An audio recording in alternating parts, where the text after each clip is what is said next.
No, see look. it. Well, it definitely it takes some of the youth out of my face because you can see the white hair there. You can see what you can see the maturity, the experience. Yeah, it's not the youth experience; it's the wisdom coming in, Len. So welcome everybody. Welcome everybody to the digital download. And this is where we talk about what we've learned during the week, if there's any reports we've seen, and we're coming through to you by the very kind people at Restream.io. We'll do some quick introductions and then we'll get straight into it. So do you want to go first, Mike? Do you want to introduce yourself? Hey everybody, Mike Garrison, Values-Based Mindset, DLA Ignite Partner. I love financial advisors. Thank you. Adam? I hate financial. No, I'm joking. I'm Adam Gray. I'm Tim's business partner at DLA Ignite. Yeah. Savage. Lenwood? I'm Linwood Ross, founder and CEO of Accelerate. We focus on digital transformation of large organizations, and we're a DLA Ignite partner as well. And you're back from a week's holiday? Yes. Was it 1 week or 2? It probably felt like 2 because it felt like 2, but it was 1. I wasn't at the digital download on the Friday before either. I actually started my vacation on Thursday. Thomas? Hello, everybody. I'm Thomas Ross. I'm one of the founders of Social Selling HQ here in the U.S. We are digital transformation experts and DLA aficionados. And last but not least, Eric Doyle. Grazie. My name's Eric Doyle. I help people improve their situation with social media. I'm the co-founder of Crux, and I'm a very proud partner of this motley crew, DLA Ignite. So I'm actually going to ask Eric to go first. Oh, because you've broken the mold. Oh, with LinkedIn Live, with your breakfast burrito. Wow.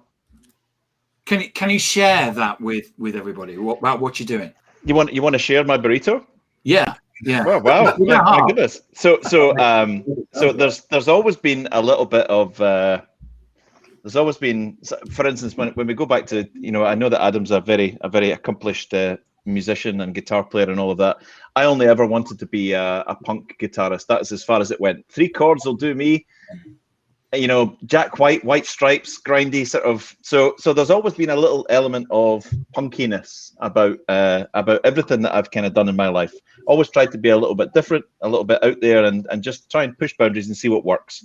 So whenever we one of our big sort of philosophies is that you should make your space your own.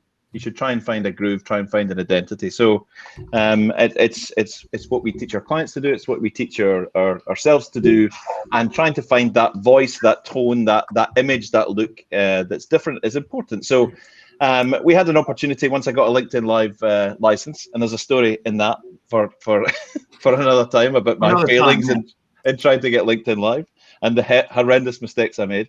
But we just decided that myself, Matt, who just appeared there, Matt Pybus, and Kevin Milne, decided it was an opportunity to start something new. So we thought, what would be cool? There's a lot of business-based LinkedIn Lives out there. There's a lot of really good business-based LinkedIn Lives. There's a lot of really awful business-related LinkedIn Lives that just bore you to tears. So we thought, wouldn't it be cool to start a little kind of breakfast show that was for professionals? It had a professional kind of vein running through it. So we discussed some news items and stuff like that. But we wanted it to be like an entertaining radio show from back in the day, from back in the 90s. Not exactly Howard Stern, but somewhere in between Howard Stern and Chris Evans. So we have guests on. It's 45 minutes on a Thursday morning. There's a lot of fun. We have little featured sections. One of them is Matt's rants, where Matt complains about something horrendous that weekend. Kevin tells us what he's noticed in the news, good sort of business updates. Then we have guests on to talk about what's going on. This week we had CEO of Maximize, Alistair Dickinson. We have fun stuff that we're doing. We do best post of the week that we've seen on LinkedIn, so there's a social element. It's a bit bawdy. It's not particularly professional. It's a little bit rough, But that's the way we like it, and our lovely audience seems to react well to it. So we wanted to give someone an option, some people an option, and the option is that professional breakfast show.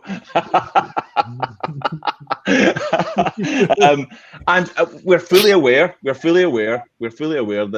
that this will split the crowd. Not everyone's going to like this, but some people will, and we wanted to give people an option in the morning.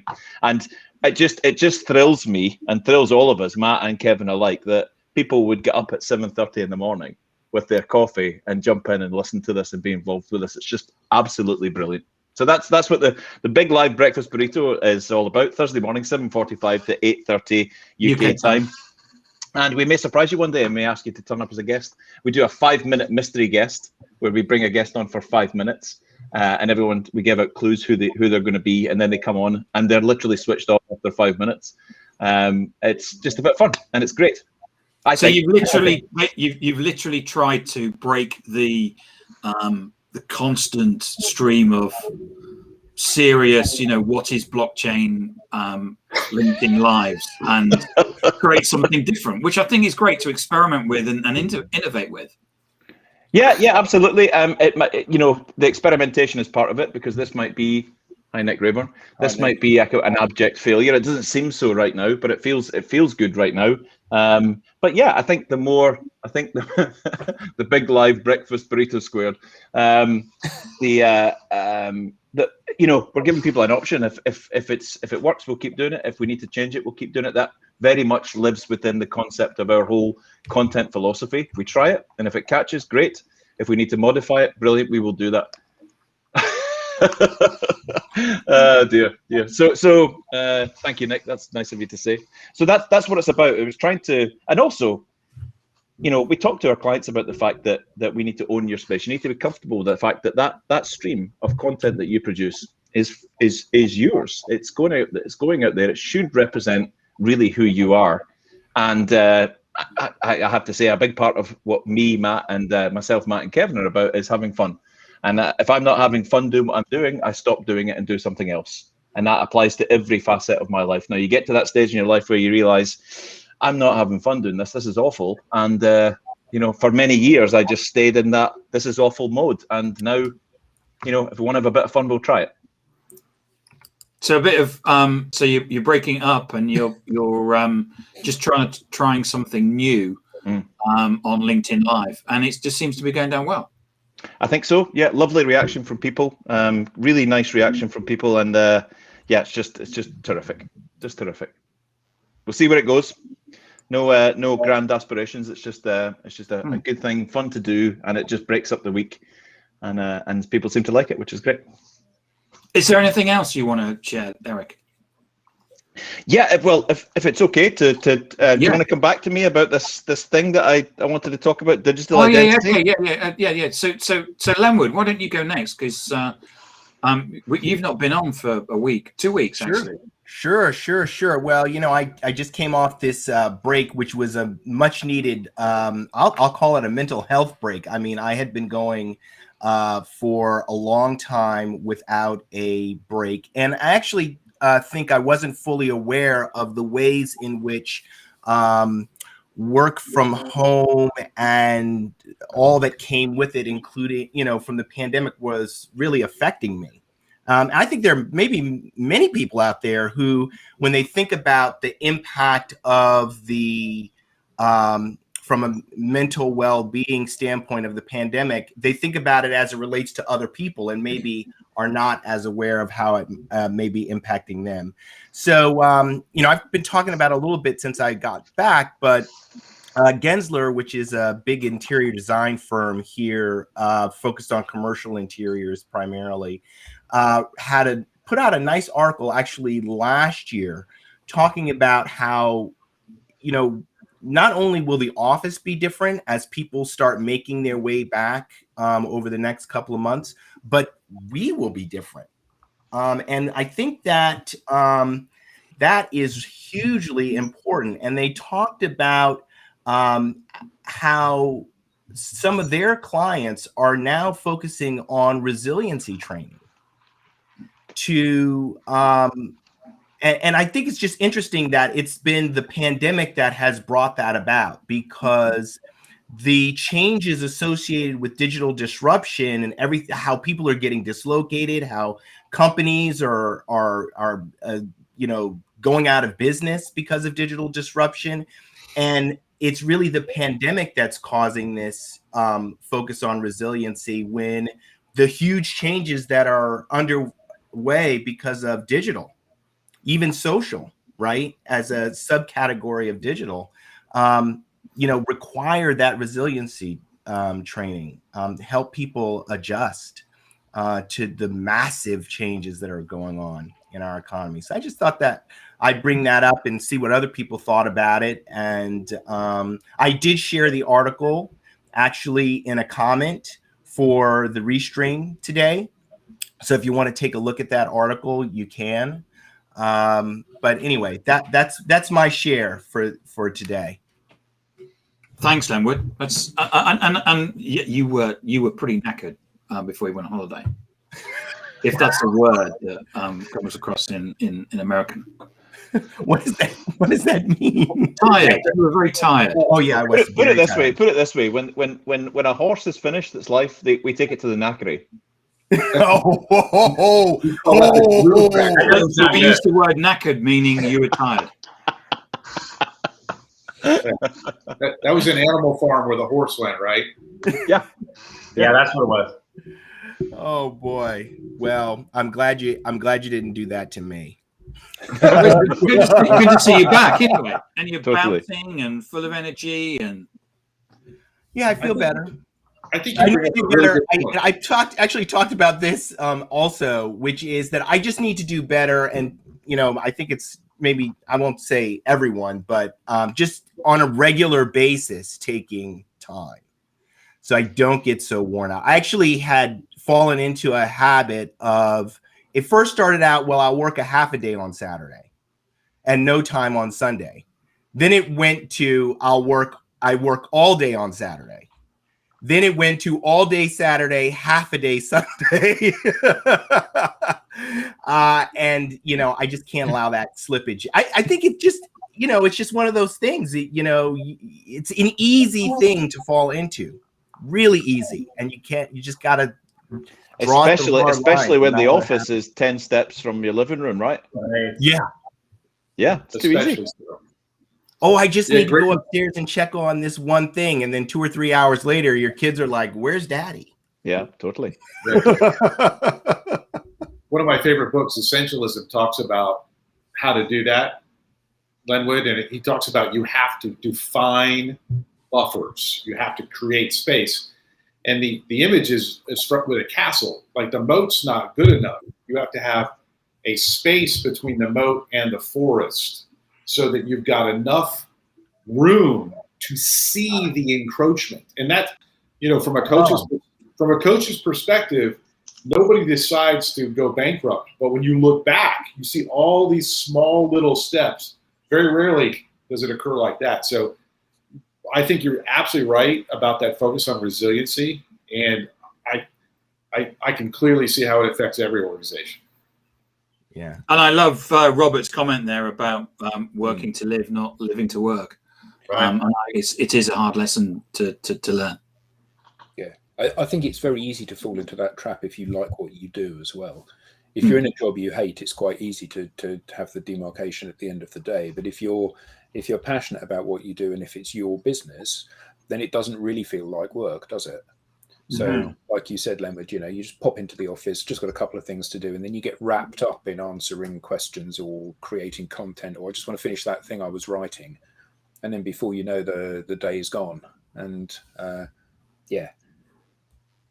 But it's a lesson we all need to learn, isn't it? Yeah, I think that will probably have been cemented for a lot of people during lockdown. Because they've been in this pressure cooker of home and work all the time. They're probably in a similar sort of situation to what you were, Leonard, where the you time and the family time had contracted to be almost nothing. Yeah, absolutely. There are some statistics out there that show, I think it's something like 7 in 10 people, 8 in 10 people are struggling with this very issue. as you know, primarily as a result of working from home. You know, having the work space be the same as the living space. So. I think I've always been. I think it occurred to me about 20 years ago. I had an argument with an HR director who was talking about our work-life balance program, because you have to have a program for it. You have to have a procedure for work-life balance, right? You have to write it down, tell people how that works. And I had this argument. It just hit me. Maybe I read it. I'm quite open to the fact that maybe I read it and it's someone else's idea. But I started to think about, and I'm now employing this whole methodology to content. I'm thinking about this. I think we touched on it last week. But I had this argument that for me, it's not about a work-life balance, because the two are not mutually exclusive. They're mixed into a pot. It's a life balance. So my life included at the time rugby and socializing and holidays and mountain biking and work and kids and family life. If I do any one of them too much, everything else suffers. And I don't want anything to suffer, because I don't really want anything to go. I love the life. I love the kind of randomness that I have, and the fact that I've got so many things that make up Eric's life, and there'll be Mike's life and Adam's life and Thomas's life and all of that. And actually, it's about that whole life balance. And I've found personally that my whole life balance, I used to think I was the master at this whole life balance. I never let one thing get too much of the room and too much of the noise and take up too much of it. That was about that whole life balance.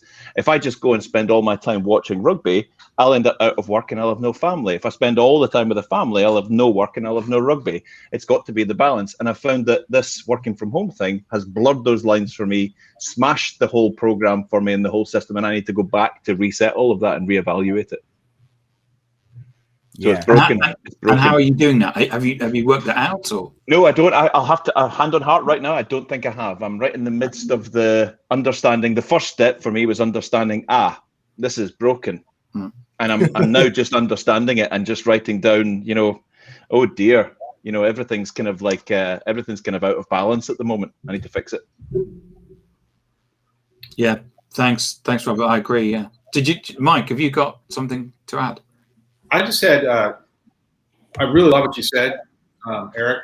And in all my time coaching people, I've never seen one word throw people off more than balance, right? That's brilliant. That is excellent. Because it's utter mitigated bullshit. It's not true. Like human beings, we're creatures that need to align. So I use the word alignment because not everything is equally important. And so like when we try and take a term like balance and apply it to our lives, it gets you started, which is why I love where you're at. But I will just say that without exception, every client I've worked with in the past 2 decades that started looking and reflecting and reviewing what alignment meant to them, much easier for them. Because I don't try and balance some things because they're not equally important to me. Like my faith is more important, period. You know, and then other things aren't. That doesn't mean that they're not important. They're just not as important. So I align things. And Tim, when we get to it, that's kind of what my post is about this morning. Is not everything is equal in importance. You know, and so you're on the right track, Eric. Keep the balance thing because it is valuable. But then ask yourself, once I can perceive all of these different factors, what compass direction, what alignment puts it into place? Because that's where everybody falls apart. Is if the mental mindset framework is about trying to make everything work together, you sometimes get off the rails. I love that. No, totally. I love that. I mean, I was coming from a percentage that there were percentages of association that were associated with that. Like, for instance, if I align myself too much with red wine, I'm going to be in trouble. No, because that. No, but I know exactly what you mean, and that's cool. And I would also like to have a chat with you about that because that's cool. That's really cool. Thank you. Just not at 2:45 a.m. Lenwood wants to be on your radio show. That's brilliant. No, thank you, and I love that. Nothing throws people off. What was it? Nothing throws what? What was nothing throws people off more than balance. Yeah, nothing puts people off more than balance. Yeah, because we know what balance is kinesthetically. Yeah. Right, and so we can't escape. Like we can't redefine terms and maintain sanity. So I always say, like, what is balance really? And once they tell me it, I go, is that how your life works? And they're like, no. I said, okay. Yeah. So useful. Now what's the next level? How do we get to consistent and sustained performance improvement? Alignment. That comes from a military guy, you know, land navigation. Love it. Love it.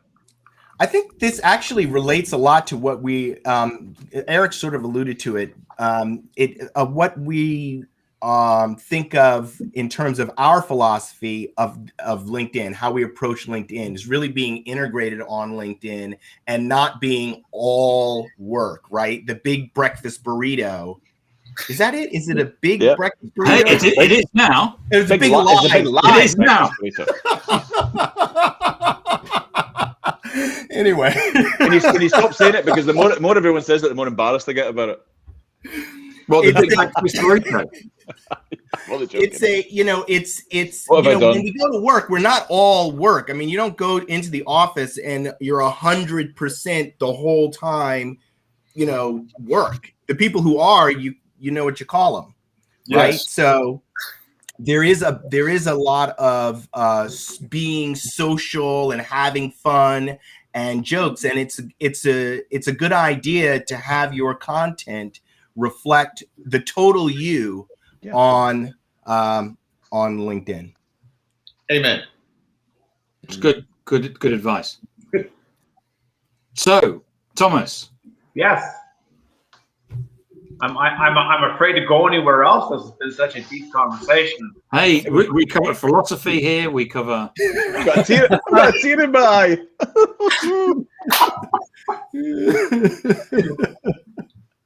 Well, I'm going to take a slight detour if that's okay, guys. But before I do, I will say that I agree with all of that. And as you get older and your kids grow up and you're not as involved in your kids' activities with sports and running them around, and then you suddenly shift and all of those things. I mean, I've never had a real job since I was a kid because I've always worked for myself. So I've always had the ability to shift and do things as I need to. And I've always had a blast doing everything I do. So it's all, as you said, Eric, and it's in my profile. And I tell people, if you're not having fun, you're in the wrong damn job. Go find something you're having fun at, because this isn't going to work. I don't care what it is, right? You have to have fun. Cheers, Robert. Thanks. Thanks, Robert. So it's all great. But now for the detour.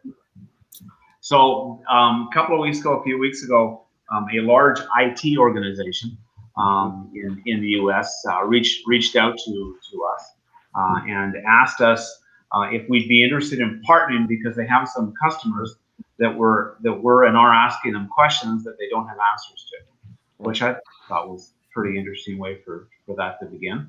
And what they do is, and they actually support a rather large CRM organization, who shall go nameless for the moment, globally, but certainly in the U.S. And they support a lot of IT endeavors as far as development and integration goes, and a lot of those kinds of things. They're technology experts. They've got about in that one area, they've got 300-400 people that are active in that area. And more their clients are asking them, okay, so now we've done the software solution, or we've done the integration, and we've done the process. But what are we going to do now with social and digital, and how do we now get our people actually doing the things they're supposed to be doing with this stuff, right? and it was funny because in the call, I asked him, so what are you telling them? And he says, well, we told them that we were going to get back to them, right? And I guess that's what led to their reaching out to us in that regard, because there's still this big gap. Just because you have technology in place doesn't mean anything with reference to the use thereof in general. And when it comes to humans being social and leveraging that in a way that's impactful for business, that's a whole other conversation that we're all very good at having. And I think much of what we've talked about today highlights that so well. In that we're interested in the people side of the technology. not the technology side of the technology. Technology is not here to be served by humans, right? Humans are here to use technology to serve the rest of us. And I think we get lost in that, and companies forget about that. We can buy this and fix everything, and everybody will be good, and I just have to wait till the next time I got to buy something else. But for now, I'm good. And of course, none of that works. How many thousands of people stood up at kickoff meetings or at town halls in massive organizations where one of the leaders said, and next year you're all going to be really excited to hear we're putting a new ERP system in, and everybody goes, yes, come on, come on. Yeah. And the big question is, did we have one in place already? Yeah, we've had it for 10 years. Yeah, didn't we have one and nobody used it? Yeah. Is there a system here already? Yeah. That's the huge group in the crowd that goes, oh, the old ERP is gone. ERP, yeah. Here we go. But one of the things that's changed with the working from home, and to the extent that continues and how it continues remains to be seen. But one of the things that changes is that people that didn't have a voice in an organization have developed one. Yeah. Right. So the people who were back in the pecking order, whatever that means, in any given company, were very silent. They didn't have a voice. But Zoom meetings and this online change gave them a voice. And it also changed who has the, I don't want to use the word power, but who has the most impact in an organization. So it's changed how an organization runs and where they're getting their inputs from. And how that works. And we've seen that coming for years with committees now running businesses as opposed to just a single contact source. But that's really come to be in this age. And that's one of the great things that I think is going to really impact what we do. The people and the collective power of the people are beating the brand. Yeah. Well, I mean, becoming stronger than the brand.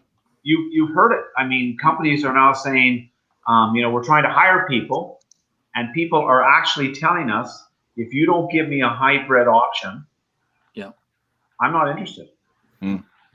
And they're turning down dollars, right? Higher paying jobs for hybrid opportunities.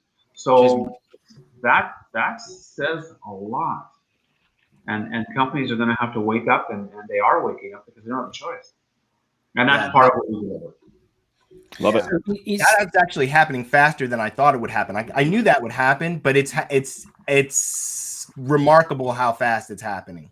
That even in the process of going back to work, people are saying, I'm out if I don't have a hybrid option. Okay. I was going to say, I think that's in part true. Part of me thinks, when you look at people's behavior in general, this has been a period of treading water when normal rules have not applied. So, you haven't been able to go out to the pub or the bar or to the cinema or to shows or whatever. And now you can. All of a sudden, everybody's rushing out to those places again without any real thought for whether or not it's appropriate to do that straight away, or whether or not we should have a phased approach. And I think that you're right. This working from home has democratized the power within an organization because people have a voice, because everybody's now got a platform for sharing their views on things and agreeing or disagreeing with what other people or factions within an organization are saying. But do we think that's a permanent transition? Or do we think that when lockdown and the pandemic passes and normal life returns, and I don't think it will ever go back to quite how it was before, but there will be an element of a shift, 2 steps forward and 1 back kind of thing. Do we think that organizations will start to reinforce the old power structures within organizations? Because one of the things that I've observed with all of our engagements with companies is that they don't actually want to change most of the time. They say they want to change, and they want to change right up until the point that it says, you need to change. And then they go, actually, that's not such a good idea because it requires me to do something different. When we're implementing social within organizations, it's very easy for us to show salespeople what they need to do, and sales management are all behind that 100%, until we say to the sales management, and you need to lead from the front. So you need to share personal stuff. You need to create a personal profile. You need to post every day. You need to engage with people. And all of a sudden, I'm too busy. I'm not customer facing. It's like generals, isn't it? In their nice warm offices, moving little pieces around on the map, whilst soldiers go over the top and get shot. And I think Adam, that one of the things I talk to a lot of people who work in the future of workspace, and I think there's a view that for the next 2 years there's going to be a massive shuffling around of people, because people are actually going to say, there's going to be some people that are of a certain age are going to say, actually, I'm not going to go back to work. There's other people who are, for example, my partner's 26-year-old who can't wait to get back in the office because he loves the sociability of it. But there's also people who are saying, because the thing is that nobody actually defines what hybrid is. So you have working from home and you have being in an office, and then you get Google announcing that you need to be in the office 2 days a week. Well, that's actually the same as being in the office or working from home. They haven't changed anything. So hybrid isn't defined. And what you've got is a whole bunch of people that are actually saying, do you know, I don't want to commute 2 hours there and back. I mean, your commute into London is what, 2 hours each way? Yeah, 2 hours each way. And it's $150 cost to go to a speculative meeting where someone may turn around and say, well, I actually don't like you and I'm not going to buy from you. Or may, why would you do that? Meeting, cancel it. Yeah. Or where the trains don't run and you ring me and I'm in Chelmsford and I'm not going to make the meeting. So it's like, why would you do that? Yeah. Absolutely. Is it somewhat a shift from the industrialized view of management to something new, which maybe is outcome based? You know, because I see so much of how we used to do things as if human beings were just. It's the factory system that was built in the Industrial Revolution, where the whole point was that you gave people things to do between 9 and 5:30. And none of us work like that anymore because you've got children to take to the school or elderly parents to look after, or, you know, you've got to do, you know, whatever it is, but you do your job. Yeah. I mean, so when you start looking at Mike's outcomes and your proper flexibility, that seems like more of a high, you know, that seems as if it could possibly be more like the definition of what hybrid, the intention of hybrid means. You know, as long as if you're required to do X in a day, as long as you do X in that day, and that, you know, as long as you do that, you could do 2 hours in the morning, 2 hours in the afternoon, 2 hours at midnight if you wanted. That's fine, as long as it's done. Yeah, right. Yeah. I mean, I have customers who prospect between bathing the kids and putting them to bed and going to bed themselves. Because that's the, you know, you were talking about priorities and where, you know, at the end of the day, where do you put the pieces, and you've got to do certain things in the day. Okay, I'm going to do it at that point of the day. Yeah, because it's useful for them. But yeah, I mean, and the companies that are saying you've all got to be back in the office, they're the people that will struggle with the talent. Mm-hmm. Yeah, absolutely. Yeah, I think the in the office, I can see you model also developed at a time where you couldn't really measure the outcome and use data to understand what people are doing, you know, without seeing them. Right. So I don't know how you can say you're an outcome data-driven organization and still say people need to be in the office in order for me to you know, make sure they're working. Where's Steve gone? Has he had 2 hours for lunch? Must not be doing anything. Well, you can't. I hope he's going to stay another hour later tonight. I mean, you know, come on. But isn't it also funny how the 21st century?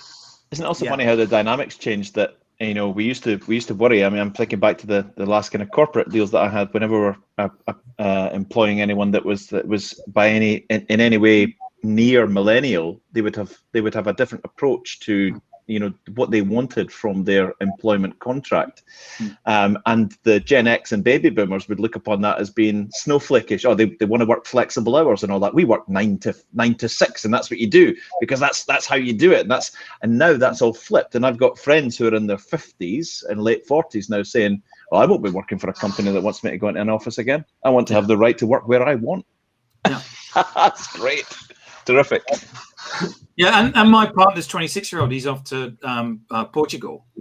He'd do it before they close the doors, and to work. But if his company said to him, "No, you're not going to do that," because he can work in Portugal. It's actually the same time zone as London. He can work in Portugal and be, Mike's at his mum's. Mike could always work at his mum's. It doesn't matter where you are. All Mike needs is this. Yeah. That's his mum's phone. Incredible. It's so interesting. Apple is Apple. It's interesting because it also relates to Airbnb's recent announcement that they believe their platform can replace the landlord, and that this sort of permanent nomad where you're traveling around and living in a location for 3, 4, 5 months and then moving somewhere else. I mean, that's a completely new type of lifestyle that totally unavailable to anyone before the platform economy. So I just think it's so short-sighted to say everyone's got to go back. Then what it's the new hunter-gatherer. Do you think it's hunter-gatherer? Well, just that mobility, you move from one place to another. When you look at all this stuff, I think that the biggest mistake that managers and leaders made is trying to be like every other business, whether it's in your vertical or in general. And the better question is always, what's important to our company? And more importantly, what is very important to our clients? Like what do we need to do to be able to talk to our clients the way they want to be talked to and deliver them the products that they want? And then you examine it. Like, so if you are in a metal fabrication shop, well, you're probably not doing that from home, right? Because that particular business, but the people that gravitate toward that business are going to like that. And so it's really about understanding what your tribe and your business requires, and then what the tribe that you're selling to requires, and find, I almost said balance, Eric, but aligning what you're doing. You haven't said referral, though, have you? What? Who? That's a great point. Oh, sorry, you're breaking up. You're breaking up. Yeah. What is that? What are those things? Sorry, Mike. You were on the. I interrupted you.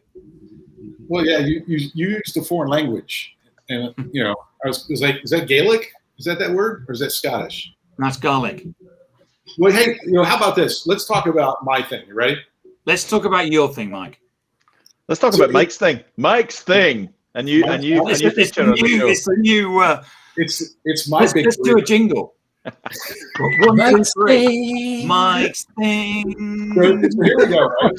Right? Adam, you could write something in a kind of like Pasha Bell kind of listen going about it. Mike's thing.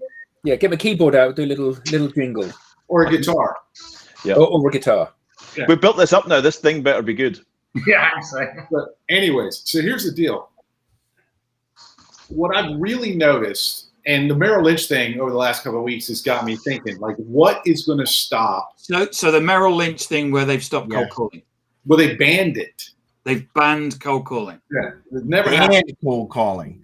Not just stopped it as a policy. Do it, Right. and we'll break you. So in my opinion, the biggest mistake anyone in business is making when they look at that is thinking that it's just about prospecting, and nothing could be farther from the truth. What they're really talking about is the way that they have conversations with clients is going to be social. That social is going to be the alignment system and the data measurement system for how they converse with current clients. And if you are a financial advisor, you should be scared to death if you're not on social having conversations with your clients right now. If you're not connected to them, if they don't find you interesting enough to comment on your posts, you are just waiting. You're just waiting for them to be taken away. And so that's what I wanted to talk about today is I don't know what I did to be cursed with this. Tim and I were talking about it earlier, but I have seen more posts this week about the miracle, blueprint for how to tweak your LinkedIn algorithm, do this, do that, do this, do that, right? And it's just like a lot of these things is there's one piece of truth or maybe 5 pieces of truth in the post, but all it is noise and confusion. Because my question is always this, and it's based upon the training that I got from Adam and Tim. It's like, so you're on social. How many actual conversations are you having with prospective clients? I don't care about your conversations with other people in your business. I don't care about your conversations with other people in your industry.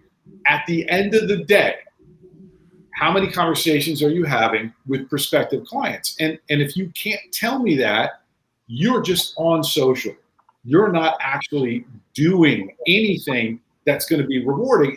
And I think I know why. It was funny. Adam's post this morning, it was a great post. You guys should look it up. Was about if you do the work, it gets easy, right? That if you have a strategy, that if you're intentional about how you approach this, if you're working within a system, it gets easy. The problem is most people are A to Z, right? And so a lot of financial advisors, a lot of salespeople look at social and they feel like they're at A. Oh no, social's real and I got to do something. And then they hear everyone talking about these tactics and these tips, and they don't know how to get there. They don't know how to move from A to Z. And I'll tell you this, you ready? Conversations. If you want one tip that will change your life, spend time on social, finding out people that are in your target market that are posting, and then comment on their posts like a human being, not like an automated sales bot. Like, hey, Adam, I'd love to talk to you later. Like, who are you? But I guess that's my Hey, Adam, here's one of my brochures. Yeah. Brilliant. I've been waiting for your brochure because I've not had a brochure from anyone today. Hey, Tim, I'm a social selling evangelist. Oh, sorry. But Hey, Adam. Hey, Adam. I'd love to discuss your business goals with you. Excellent. I'm more than happy to share. I'm more than happy to share the most intimate, personal, strategic objectives that we have as a company with you, because it says that you're an expert in your headline. I've no bleeding idea who you are. Totally. So that's my thing out for you guys is like everyone talks about KPIs, and for me, there's only one KPI that really matters: conversations. What do you say? Yeah. I think there's an overarching KPI that's perhaps a bit more critical, but certainly the lead into that is conversations. Yeah. Adam's sensing it. Show me the money. But I think you're absolutely right. That overarching principle ain't going to come if you're not having conversations. Simple as that. Mm-hmm. Yeah, without a doubt. Thank you, Mike. Oh, Adam. So what have I learned this week? Yeah. I need more guitars. That's what I've learned this week. Joking aside, though, I haven't. I mean, often I find that I don't necessarily learn things, but I have lessons revisited to me. So I was having a first conversation with somebody earlier today, and I explained to them that top overarching view of how you socialize your organization and what needs to happen. And you guys, the guys that are on the call, this. We have to simplify this for people. We have to try to demystify this so people feel that making this change is within their grasp. Yes. So the first thing you need to do is to create a compelling personal brand. You need to look different from everybody else. You need to look memorable. You need to look human. You need to look approachable. And when you've done that, you basically need to do 3 things. You need to grow your network into the organizations and with the people that you want to be having a conversation with. Because if you're not connected into a company, If a company employs 20,000 people and you're connected to one of them, you're unlikely to be seen and get any traction. When you've connected into those companies, you need to start engaging with their content. Like you said, I think, Mike, you need to engage with their content so that they recognize you and they think, oh, here's someone that's listening to my content. And then when they've had a feeling about you, they'll start to notice your content. And then you need to regularly publish stuff. And you need to publish stuff every single day because, as Tim said on one occasion, the thing is that I've never heard of anybody that sent an email to a company saying, is everything okay? I've not received your marketing circular this week. So if you're not publishing stuff, you're not visible. So I laid this out and I said, there's a little bit more to it than that. And there's refinements that you need to do. And there are processes that you need to put in place to sweep up all of the things that come out of it. But it's basically, that's what it looks like. And this person said, yeah, I hear what you're saying. But the thing is that, I feel that I've got the balance about right. So my profile is actually as I want to present myself, and I publish some good content which gets really good traction. And of course, excuse my French, that's horse shit. Their profile made them look exactly like everybody else, and the stuff they published once a month got 10 likes. All of them were for people that worked for them. So there was zero value in this, in creating any of these things that they were doing. And it was really interesting for me having that kind of realization that we all build barriers and construct rationales that justify our behavior in these spaces. So it wasn't, I don't want to publish more content because I'm too lazy. I haven't got time. I'm not confident writing things. I don't feel I've got anything to say. I don't feel I'm an expert. I don't think I have the right, whatever the real reason is. The justification was, I don't want to be too in the face of the people that I want to be seen by. And I think that this is a repeating pattern. And the interesting thing is that when the actual process is laid out in front of people, and again, it's a Tim quote, this, we worked with a guy and Tim and I wrote a book together, and this guy read the book. And he said to Tim, well, it's not all that. I could have written that. And Tim deadpan just looked at him and said, yeah, but you didn't, did you? And when we lay out the strategy to people, this is what you need to do. It's these simple series of steps. And they say, yeah, well, I can do that. Yeah, but you don't. And this lesson just keeps being revisited to me. So that's what I wanted to share. It's another one of those aha moments when this is a repeating pattern. And I genuinely think that people are scared to put themselves out there. And we know this, it's our job as coaches when we work with those people to remove that fear and bolster their confidence and make them realize that they have got something to say and the world does want to listen to them. Because it's easier to fire off emails to people. So I was out. I took the day off yesterday. How dare you? Why was that, Tim? It was my birthday. Oh, happy birthday, Tim. Thank you very much. Happy birthday. Thank you. And we left at 10 o'clock. I was back at 3:30, 4 o'clock. And I had 48 spam emails. Yeah. 48. And of course you do what you do with any junk mail. You just pick them up and put them in the bin. But I'm sure the people that sent them were well-meaning, but it's just easier to fire them off because you feel that you've done something. Oh yes, I've sent 10,000 spam emails today. Well, that's a good day. I'll go get a beer. The fact that everybody else has to then pick up all that shit and put it in the bin and don't. I didn't read any of it. Of course, I didn't. I got a question on the basis of that, because that brings up a really good point. And this goes to what Mike was saying. How many emails do you send a day versus how many direct messages do you send a day? Oh God, a lot more direct messages. Yeah, I haven't sent an email today yet. I don't think. I have. No, I don't think I've sent one. Yeah, I don't use it either. This morning I sent probably I went through just some of my old connections that I do from time to time, people that I've not spoken to for ages, and just sent them a message saying, "Hi, how's you?" And I probably did 20 of those, and half a dozen of them have come back, and we're in the midst of a conversation. And so much of this is just about recognizing that we're connected. Therefore, every now and again, we need to have a chat. And maybe there's something in it for me. Maybe there's something in it for you. Maybe we're just waving at each other and giving each other a pat on the back. It's what networking is about, isn't it?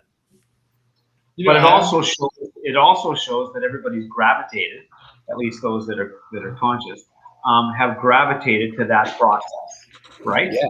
And that emails, we don't send them, and all we get is crap, right? For the most part. And if I want to talk to Adam, I'm not sending Adam an email, right? I know how that's going to go. So I'm reaching out directly, and probably this morning I've sent 30 or more DMs. I haven't sent any.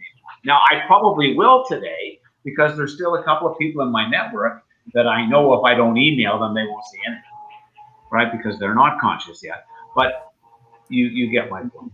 Yeah. Yeah, my mother's 83, and she always complains that it's old people that send emails. So there you go. I can't be the lone rider here. I run a business. We've got clients. We've got commercial interaction going on.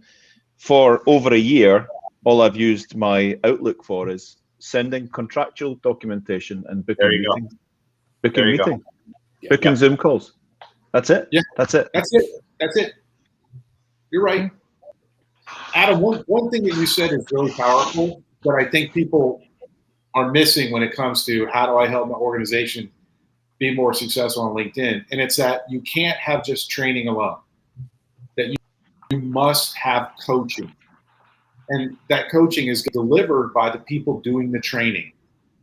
Like, if you don't have that, the research when I was selling training franchises 15 years ago, the research was that you had a 98% increase on ROI when you combine training and coaching. I'm sure it's higher now.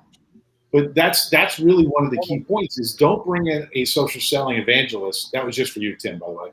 Don't bring in a social selling evangelist or appoint one, but partner with a firm that's going to do training and coaching, because the coaching is the hard part of the process. Yeah. The coaching is the hard part. The coaching is where you need expertise. I hate to say it, but a lot of people can train. Not everyone is willing to coach. And that's the difference, Mike, between death by PowerPoint, where you just sit and basically present facts on a presentation, and actually sitting down with people and giving them a safe environment in which to try those things out, and allowing them to make mistakes. Because the classic example is what you do is you present a whole load of PowerPoints.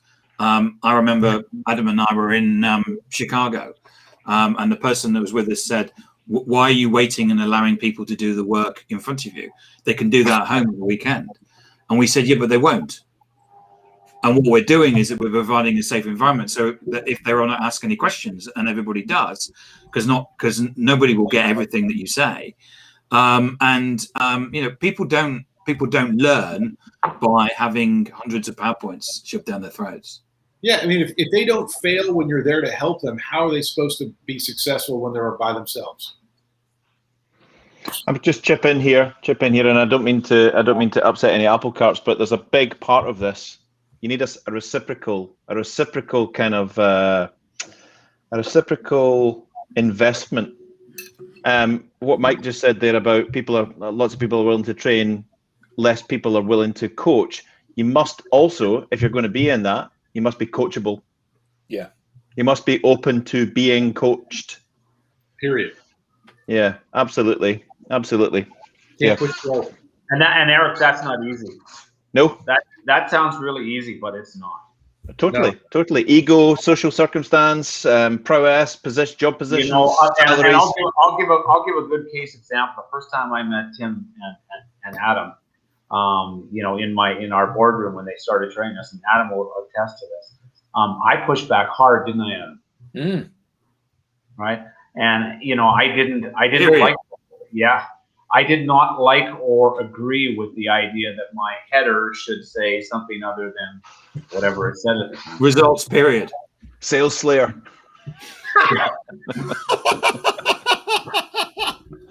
Slayer of deals. Whatever it was. The point is, Results, period.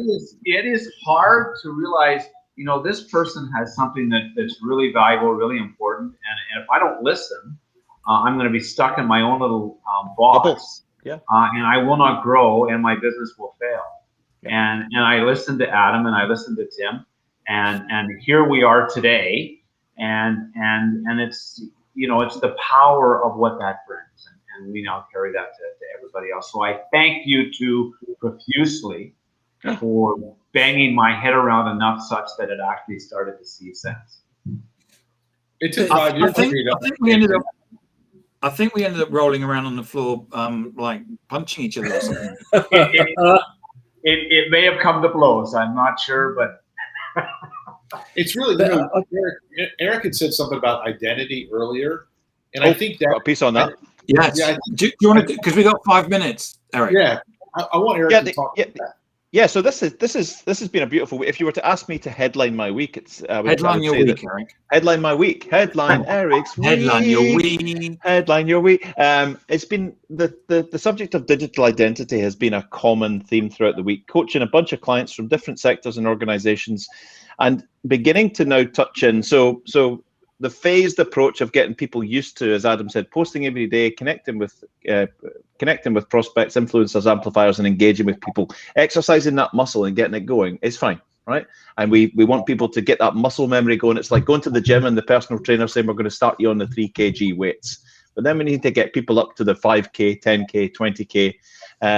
And we're at that point now where we're asking people to really think about what they want to be known for. Now, in a throwaway statement, what do you want to be famous for, right? So that to some people just makes them go, judder a little bit. But actually, we're now at the point where you're posting content every day. If I was to look at that content and that beautiful profile that we've now created, would I be able to tell what you're offering the world without you selling it to me? So all of that content that you're putting out, will I be able to look at that and be able to understand what you want to be, what your digital persona, your digital identity is trying to say about you? So working that through with clients this week has been an absolute joy. So a marketing leader, I asked them what they wanted to be known for. And of course, the initial question is, well, being a brilliant marketing leader. Well, yeah, no, that's what you do. What if we strip that down and boil it away? And there's a little process we use to get to the resonance. Well, actually, the conversation came out. I want to be known for, if this is about the true core of me and what I want to be known for and what legacy I want to leave in this digital imprint, I want to be known for positivity and good spirit. Wow, right? A sales leader did exactly the same thing. Well, of course, I want to be known as the guy who sells, this X, Y, and Z, and I want to be actually, when we boiled it down, I want to be the person that's known for attention to detail, that I'm there for you, and that I'm dependable, right? So keeping that, a CEO that I'm working with said that I want, once we did the process, well, I'm the leader, I'm the boss. I want people, the legacy I want to leave and the imprint I want to leave is about people development people. It's my passion, it's my love, and also innovation, right? So let's go back to what your profile says and what your content says about you. If someone was reading this for the first time, would they get positivity and good spirit? Would they get attention to detail, being there for you and dependable? Would they get people development and innovation? And if the answer is no, to anybody out there who's thinking, am I leaving this imprint? If the answer is, if you've written down 2 to 3 things that you want to be absolutely known for in the digital world, go and look at your content, look at your profile, or get someone else to do it, which is a great thing, and say, feed that back to me. What am I telling the world? Danielle Guzman says that a good social presence and profile, she should be able to read it and within an hour be able to feed back to you what your 30-second elevator speech is about what your life is and what you're contributing to the world. And if she can't do that, if we can't do that, you've got a problem. So establishing that digital identity has been a joy this week. Not easy, but an absolute joy to find people that are now opening their shoulders and accepting, right, I get this. It's not just about slapping crap up there. It's about actually defining my digital identity. And that's been a little headline joy for me this week. Fantastic. Thank you. Any comments on that, Adam? I'm going to go back and look at my digital identity. Yeah, I'm like thinking to myself, let me go look and see what I'm putting out there. I think you're all pretty safe. I opened mine up while you were talking, Eric. I was like, oh, okay. No, but it's a great someone else to it's do a it. great way to close, really. Get someone else to do it. My little last header is might not be so relevant to our friends over in the United States. It's National Fish and Chip Day. That's important. We're about deep fried chicken and donuts. That's good enough, Thomas. That's good enough. I had an amazing bottle of red wine last night. Ooh. What type? It was a Red one. Oh, there's only one kind of wine, my friend. was that a Merlot or a Pinot? It was a good word. It was a Shiraz, but it was a Blue-Eyed Boy, which is a really nice Shiraz, and it was freaking spectacular. You understand that white wine is just adult soda. I do think there's a place for it. Adult soda. I think there's a place for it, and it's in a coastal restaurant just as the sun's going down in Crete or Corfu or somewhere like that, with a fish dish and some horta and some cold white wine. Now I might have a rosé if I was doing that. If there's nothing else, like if there's no red wine, I guess you can drink white. That's okay. A Blue-Eyed Boy Shiraz. Oh, looks amazing. It is. Where's it from? The McLaren Valley. Right. In Australia. It's unbelievable. So seeing as you're a connoisseur, Mike and Eric, when I first met my wife and I went over for dinner at her house with her parents that first time, her dad, who at the time was quite a keen buyer of good wine, bought a case of wine called Silver Oak, which is a limited edition Napa Valley Chardonnay. And he said, "Would you like a bottle?" "Oh, thank you very much." And I've still got it. I think it was 1989, Silver Oak. Anyway, I don't drink anymore, thanks to Tim for that. Oh, thank you. It's a pleasure. No, traveling with Tim, I just kind of like. Well, he doesn't drink, so actually, it's been like 2.5 years now that I've not. See, the Scottish thing would be all the more for me. Yeah, in fairness, in the early days, it was a bit like that. I felt like I was drinking for two, and then in the end, I thought, if you can't beat it, but I'm now looking for an excuse to open that, and I've also got a bottle of Dom Perignon from 1980 that I bought when I was on tour with an orchestra, which again I'm waiting for an excuse to open. So I don't know if it's the same one, but the wine searcher is saying that your 1999 bottle of it's not Cabernet Sauvignon, is it? No, I don't think so. I'll hook it out next time and show you. So Mike was drinking some 40 £40 up, yeah. Okay, fair enough. Yeah, that's not the kind of red wine that's been downed in Casa Doyle right now. Well, I do a lot of I specialize in between about $15 to $25. That's right. Okay, that's kind of the tranche that I mess in, and I spend a lot locally and a lot at winelibrary.com. There you go, Gary V. Send me a T-shirt. Right. Good. Well, we have. I thought I'd let the conversation go because we're having a little good chat there. But we've completed our hour. We made it again. Thank you, everybody, for bringing something along and contributing. Thank you for everybody for tuning in and the comments, and thank you to Restream.io for the platform. Everybody have a great weekend. Thank you. Happy birthday. Thank you. It even says on Lenwood's whiteboard, "Happy birthday, Tim." Yeah, good move. Brilliant.